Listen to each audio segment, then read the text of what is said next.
পড়েন, মিনহা খালাকনাকুম ওয়া ফিহা নুঈদুকুম ওয়া মিনহা নুখরিজুকুম তারাতান উখরা। হে বান্দা, এই মাটি দিয়া তোরে তৈরি করা হয়েছিল, এই মাটির ভিতরে রেখে গেলাম, আবার এই মাটি থেকে আল্লাহ রব্বুল আলামিন তোমারে জিন্দা করবেন। কিয়ামতের ময়দানে সকলকে উঠতে হবে সেখানে আল্লাহর দরবারে। আল্লাহ পাক বলছেন, বান্দা কেমনে অস্বীকার করো? ইন কুনতুম ফি রাইবিন মিনাল বা'স ফাইন্না খালাকনাকুম মিন তুরাব। পরকালকে যারা অস্বীকার করো, কিয়ামতে উঠতে হবে, এটাকে কিভাবে অস্বীকার করো? চিন্তা করে দেখো, তুমি নিষ্প্রাণ মাটি ছিলে, সেই মাটি দিয়েই আমি তোমাকে তৈরি করেছি। আবার আল্লাহ পাক মানুষকে আরো বুঝান, কিয়ামত আছে, পরকাল হবে, আল্লাহর দরবারে উঠতে হবে। আলাম ইয়াকুনু নুতফাতাম মিন মানিয়্যিন ইউমনা। তুমি কি মাতৃগর্ভে নিক্ষিপ্ত এক ফোঁটা পানি ছিলে না? সুম্মা কানা আলাকাতান ফাখালাকা ফাসাওয়া। এরপরে তোমাকে মাংসপিণ্ডে, জমাট রক্তে মাংসপিণ্ডে পরিণত করা হলো।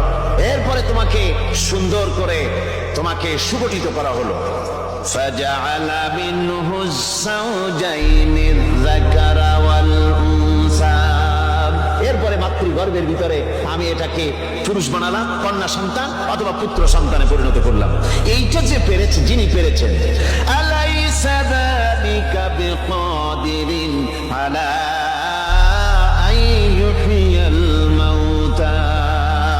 সে আল্লাহর পক্ষে কি সম্ভব নয় যে তোমার মৃত্যুর পরে তিনি আবার জিন্দা করতে পারবেন? কি বলবেন, কি বলেন, সম্ভব না? তিনি পারবেন না? নিশ্চয়ই তিনি আবার কিয়ামতের মাঠে আমাদেরকে হাজির করতে পারবেন, এতে কোনো সন্দেহ নাই। আল্লাহ পাক সেই জন্য এখানে বলতেছেন যে ওরা বাল কাযযাবু বিসসাম, ওরা আসলেই পরে কালকে অস্বীকার করেছে। আপনি যে নবী, এতে কোনো সন্দেহ নাই। আপনি খানা খান, আপনি বাজারে যান, এটাই মূল আপত্তির বিষয় না। মূল কথা হলো তারা পরকালকে অস্বীকার করেছে। আল্লাহ পাক বলেন, ওয়া আন্নাস সাআতা আতিয়াতুন লা রাইবা ফিহা। অবশ্যই সে সময় আসবে, সে কিয়ামত আসবেই, এতে কোনো সন্দেহ নাই। ওয়া আন্নাল্লাহা ইয়াবআসু মান ফিল কুবুর। আর আল্লাহ পাক তিনি কবরের মধ্যে অন্তর্হিত যা কিছু আছে সবাইকে কিয়ামতের দিন আল্লাহ পাক ময়দানে উঠাবেন। কিয়ামতে আল্লাহর দরবারে সকলকে হাজির হতে হবে। আমার বন্ধুগণ, আল্লাহ পাক বলেন, ওয়া লাকাদ খালাকনাল ইনসানা মিন সুলালাতিন মিন তিন। লক্ষ্য করো, তুমি ছিলে মাটির নির্যাস থেকে, তোমাকে তৈরি করা হয়েছে।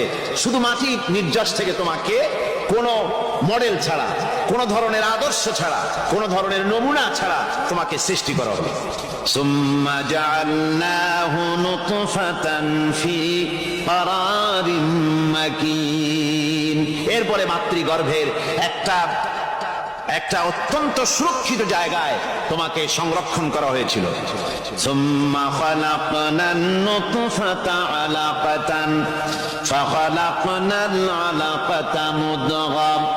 রক্তপিণ্ডকে, নাপাক পানিকে জমাট রক্ত করেছি।